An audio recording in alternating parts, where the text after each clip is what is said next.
Hi, and welcome to our May newsletter. Let's start by looking at the real estate market numbers for April. Last time, we talked about the Great Real Estate Reset, the idea that the national real estate market is undergoing a collective reset. We're still undergoing this reset as we enter spring, our traditional busy season.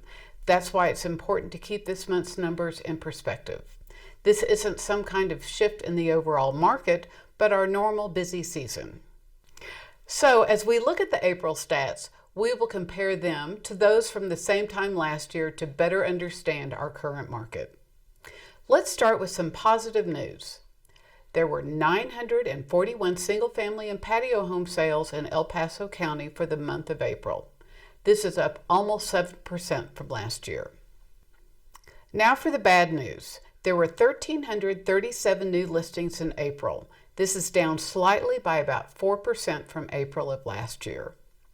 The good news is that unlike the big shifts we have seen from 2021 through 2023, these single-digit percentage shifts are more in line with what we would consider a normal market.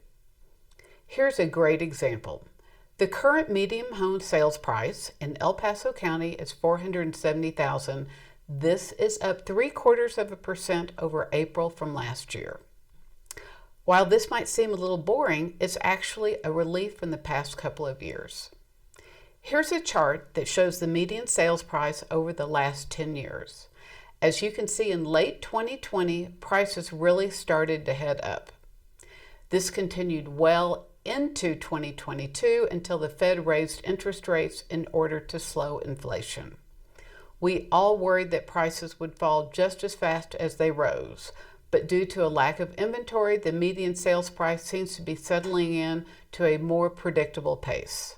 Speaking of median price, we have spent a lot of time on this newsletter talking new construction lately, so we thought we'd try something a little different this time.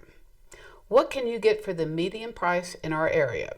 Fortunately, we spent a lot of time with clients right in the heart of our median average price point. Here's a little of what we've been selling in the 400s in the past few months. 7962 Maiden Court. It is an 1,800 square foot two-story in Falcon, just a few years old and sold for $415,000. 3633 Alpine Place is a 2,300 square foot split level in central Colorado Springs for $449,900. 3770 Fair Dawn is a Briargate two-story with 1,900 square feet. It was built in the 80s and sold for $415,000. We have listed and closed homes like 5522 Casina. This adorable 1,700 square foot home is in the Powers Mark Sheffel area, which closed for $402,000.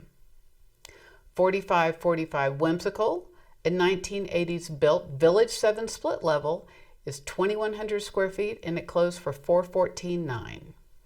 And 7305 Dobbs in Fountain, which was $424,000, was 2,300 square feet.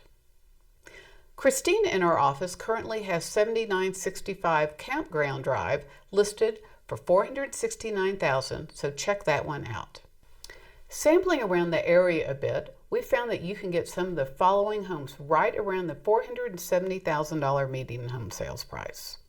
In Woodland Park, 1,400 square foot cabin-like single-family homes at 410 Hillcrest, or 123 Bannock.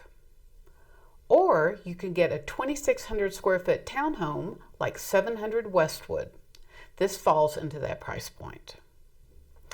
In the Monument Tri-Lakes area, that price can get you a 2,000 square foot house like 586 Trumbull, or a 17 square foot townhome like 1830 Peak Prairie. The central part of Colorado Springs will offer tremendous diversity right at $470, from a 100-year-old 1,000 square foot home at 850 San Miguel, to a house in the 1980s that's 2,300 square feet at 3770 Moose Run. One of the coolest finds for me was a 1,200 square foot condo on 25th Street. One sold and one is available. That old building brick charm just gets me every time. In the Powers to Falcon area, Most homes are 1990 or newer, offering a 2200 to 2800 single-family home, like 5101 Weaver or 7847 Gladwater. These are in the $470,000 price point, as well as the option of a townhome patio home like 4456 Hizite Loop with 2,100 square feet. The south and southwest areas of town also offer tremendous diversity from all the new homes we have highlighted, to an older home but nicely updated 9562 Wind River House, or a 3,000 square foot condo at 2168 Glen Hill. As we have talked about for months with interest rate shifts, there is not a lot of existing inventory homes. And new homes seem to be hopping because people just aren't putting their homes on the market at a typical rate while they wait for rates to be more favorable in making that move up or down. For this price point and beyond, as well as these areas or others, we are here to assist you in your home search in the Pikes Peak area. Wondering where your home value lands in the light of all this? Give us a call. Listings are selling and competing offers are often still happening. This concludes our May newsletter. We will see you next month.